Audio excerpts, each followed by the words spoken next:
Hello everybody, welcome to Tamiyo's Journal. My name is Tom and I'll be your chronicler, and we're here today to play some Magic. So what goes on in the journal is we take games from paper and bring them over to Arena, show you guys some of the fun decks we've been playing, kind of tips and tricks on how to play them. If you want to go check out the full article on how the games went, please check out the website tamiyosjournal.com, and if it's not too much trouble to ask, do the usual YouTube stuff like subscribe, leave a comment. So let's jump in and check the deck out today. So this is Deafening Dinosaurs, and I'm absolutely in love with this deck. I love Dinosaurs. I think it's a real shame they're going to be rotating out after Ixalan, but yeah, hopefully we come back to them. The base of this deck is basically using things like Clarion to trigger all your enraged triggers on your Dinosaurs, and then at the same time you're going to be able to hit, an extra land or draw an extra card or take something off the board. And yeah, there's a couple of different enablers, a couple of different ways to kind of keep that going and rolling.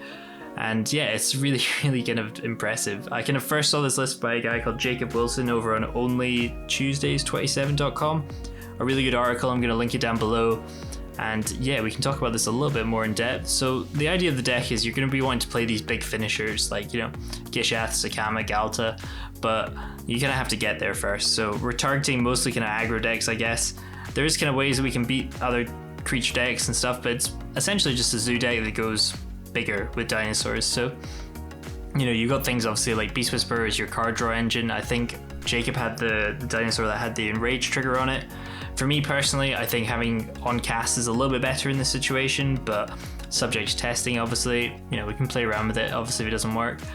And yeah, the rest of the deck is kind of just built up with these kind of really useful creatures. So, you got things like Bronzedons to deal with everything.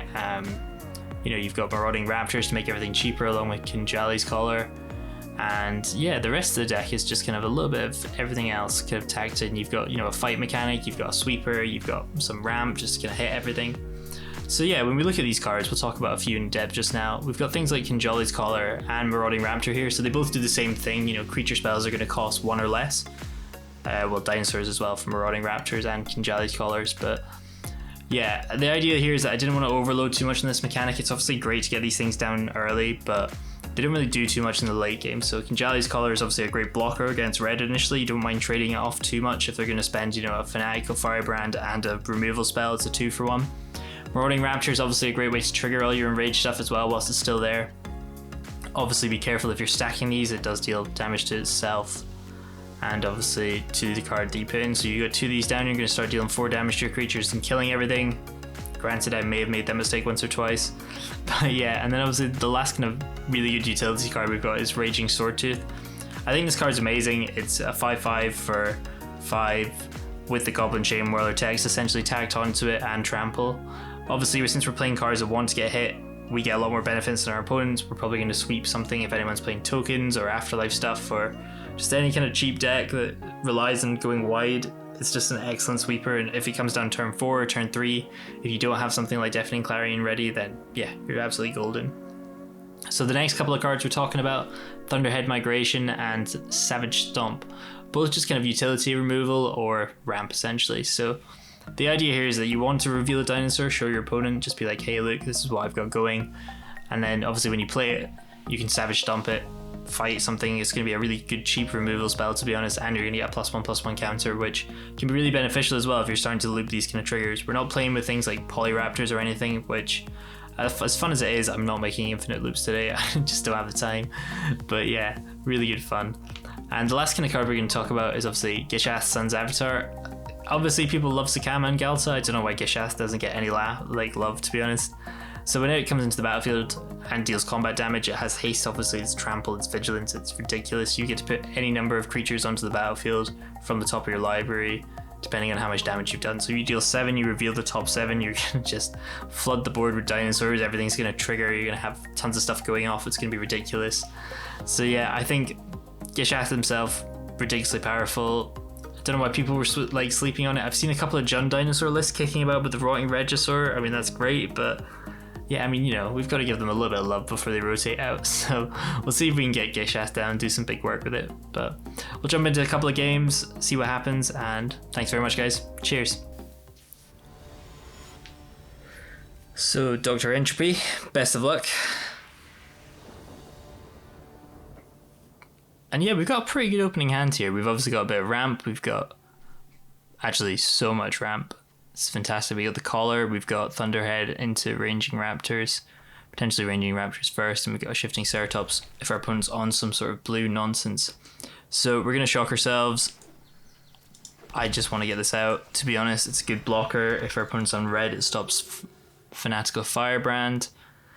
But yeah, no, as a student, I studied archaeology, Pal Collector, oh dear.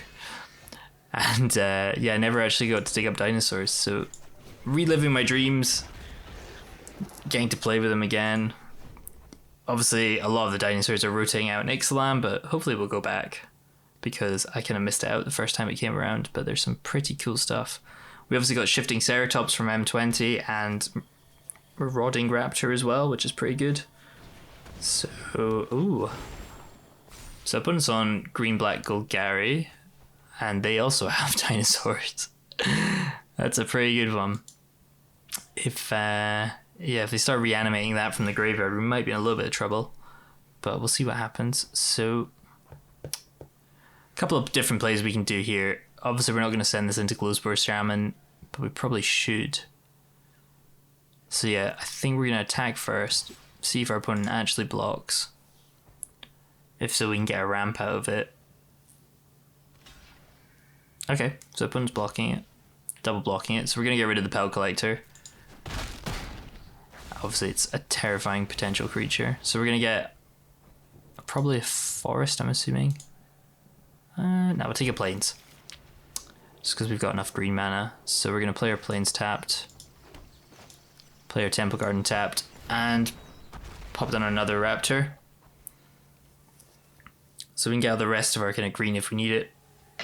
We've obviously got Thunderhead mitigation as well, or migration, sorry. God, I can't speak today. So another Glowspore, milling himself in. Chupacabra down as well, gets land back. Woodland Cemetery as well, it's not too bad. So everyone's going to have 4 next turn. So at the moment we're okay. Actually, we're very okay. So what we're going to do is play our Sawtooth, get rid of their Shamans obviously. Deal a lot of damage, get another forest out. It's pretty good. It's a nice exchange. So kind of a 3-for-1 at this point, and that's the kind of great thing about this enrage mechanic with dinosaurs, is that obviously you get a ton of ramp out of it, a ton of extra benefits. Obviously the creatures are quite well statted as well for big green creatures. Obviously not as good as things like Nullhide Ferox, but you may do. So we're going to hold back Shifting Ceratops at the moment. Obviously we can just haste it in if we need to, but at the moment we've already got a 5-5 on the board. Don't want to go too aggressive, as I'm presuming they have 1,000,001 ways to remove all of our stuff from the board at some point. So it's going to get back Find, Chupacabra. Oh, fair enough. Glowspore first. Cool. So it's definitely going to end up taking more damage, which is fine. Gorgali Raiders is a bit of a problem. How much do they have in the grave undergrowth wise? Probably quite a bit at this point. So cool. So we're going to keep back a raptor. Obviously we'd quite like to get all the damage through, but opponent's not going to block that. It's obviously going to use Ravenous Chupacabra next turn. Yeah, we'll just keep back Shifting Ceratops at the moment. So at the moment we're just kind of whittling our opponent down. Obviously if they want to go 1-for-1 every time, that's fine. Glowspore is okay, we can obviously trade off if we want to. We're not going to though, because we're still on 18 life. That's okay. Cool, another Bronze Dome. Perfect. So we can now deal with the Glowspore. Send in our Raptor for 2. If our opponent wants to let us ramp even more, that's fine. They don't. Cool. So the question is whether or not we want to put this back in the graveyard for them. Obviously it's on the board, but it's not too threatening at this point. Doesn't have any way to bounce it. So yeah, kind of the main thing I'm worried about now is finality, I think. Or obviously something stupid like a Carnage Tyrant coming down, but we're not quite accounting for that. So yeah, we'll see what our opponent does. They might just try and blow up the board, which is why we're holding out. So that's okay. Cool. So gonna send in everything again. Obviously our opponent's definitely got some sort of instant speed removal. They're playing green-black, why wouldn't they? So everyone's going to trade off here. It's fine. We're going to grab the last of our basics, I think. How many do we have? 2 at the moment, yeah. Cool. So, yep, we're going to take another forest. And unfortunately, we don't have something like Beast Whisperer down to just have this kind of great card advantage draw. I'll be quite frankly honest, I've played about 4 games today with this deck, won all 3, but oh god, love the giant. Cool. Nice. Ouch. So that's a pretty big card. That is a pretty big card indeed. Do we have lethal though? No Savage Stomp. But yeah, basically everyone kept scooping so quickly, so it wouldn't have made for very entertaining watching. So we're going to hasten our Shifting Ceratops now. And send in everyone. Opponent wants to kind of get rid of that, that's fine. I've only got 5 undergrowth stacks, so that's good. So we can obviously trade off with the giant here.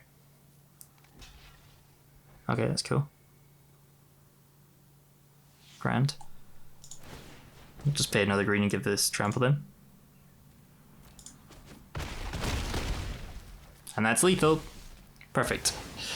So a bit of a mess up for our opponent there, but still, yeah. You can see how powerful this game and deck is. I love it to bits. Okay, Marlo, best of luck.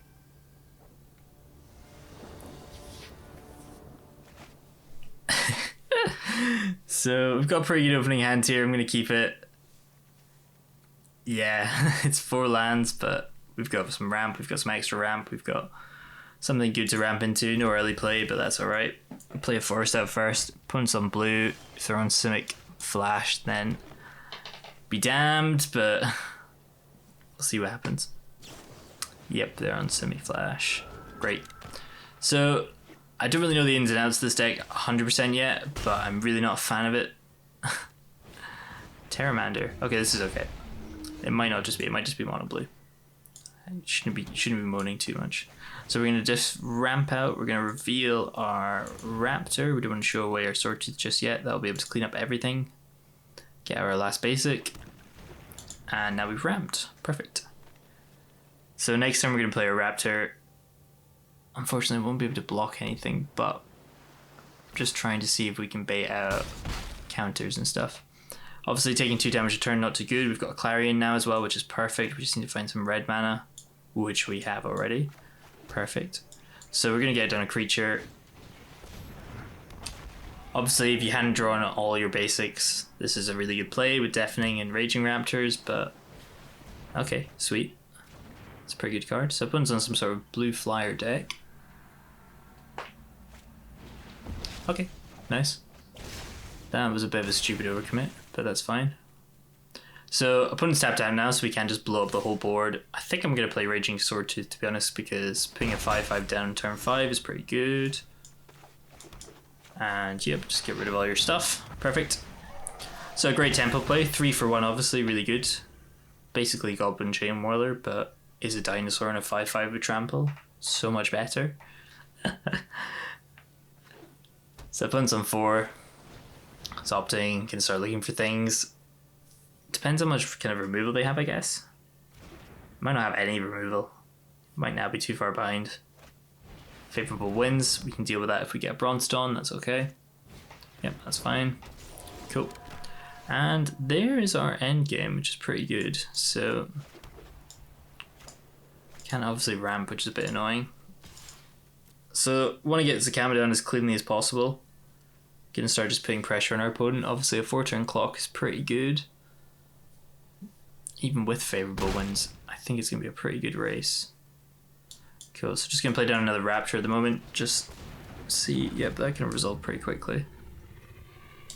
So holding on to our Clarion just for now, but in a kind of cheaty way of our opponent not having full control on, presuming they don't have any counters for creatures.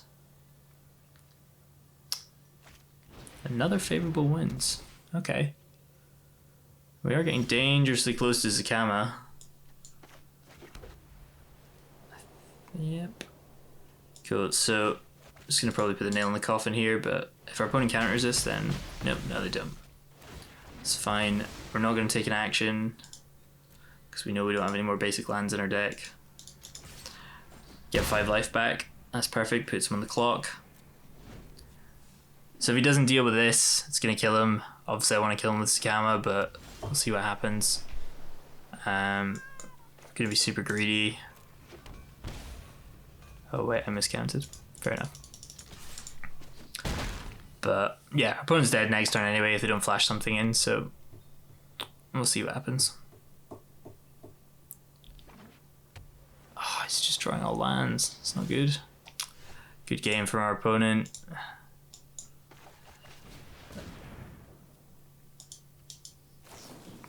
Ah, he did have it. I knew he had a flash creature. Sneaky. And an essence capture. Nice. So just get him to obviously trade that off. That's fine. Still can't deal with it, but it's a shame that's not flying, I guess. Never know, he might draw something pretty good. Trying to trick us there. But yeah, see what he plays. Last favourable wins. Fair enough.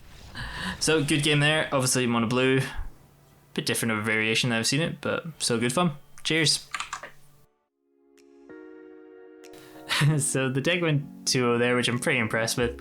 I'll be totally honest with you guys, I didn't do any sort of cheating recording here, but I played about 7 games with this deck and I won all of them, and it was horrible because people kept conceding, and it was turn 4 and I was like, guys, it's not over, but I know I've swiped your whole board. So yeah, I think this deck really preys on aggro at the moment. Things like red on the ladder, things like, you know, mono white, or any of these life gain things that have these 1-drops with the vampire deck at the moment, you're just gonna be able to hit everything. It's ridiculously good fun to play with. Again, big thanks to Jacob. I think he really has something here. Unfortunately, he didn't get to play Gishath, but you know, I think if it comes down, you're pretty much guaranteed to win if you can connect with it. And yeah, I really think the kind of other cards that are really utility wise, kind of Shifting Ceratops is really powerful. Beast Whisperer, obviously, again, I really enjoyed it. I thought it was pretty worth it, to be honest. I would love to try the Raptors, but I'm not going to spend the wild cards on them just now since they're about to rotate. And yeah, definitely the way the kind of decks builds things, you know, pretty good. Cyber wise, I think Jacob's got a really good one. Updated wise, I'd maybe just add in one of the new Vivians or something just to make sure we keep trampling things over. And yeah, no, I think the only flaw of this deck, you know, there's that new Simic or Bant Flash deck that's ridiculously good because it just counters creatures. Obviously, Zoo's always going to be a little bit kind of subjective to that. But yeah, minus that, kind of, you're pretty much guaranteed to get some bigger creatures down unless you're playing against something that's equally Zoo-ish. I think mid-range decks are going to struggle against this. I think obviously aggro is just dead to it anyway. So yeah, really, really good fun. I definitely would highly recommend trying it out whilst it's still in standard and in rotation. Play around with it, chuck some other cards you might like. You know, I mean, Polyraptor can go in. I really like the Trapjaw Tyrant, to be honest. I thought it was pretty cool. It's, you know, gonna just be like an Excellence Binding, but it's a 5/5 as well for 5. Why would you not want that? It's just ridiculous. Swatley's Dinosaur just going crazy. Yeah, it's great. So thanks so much again for watching, guys. Sorry it's a short one this week. I've just been so busy, but hopefully next week we're gonna have a full best of 3. And cheers.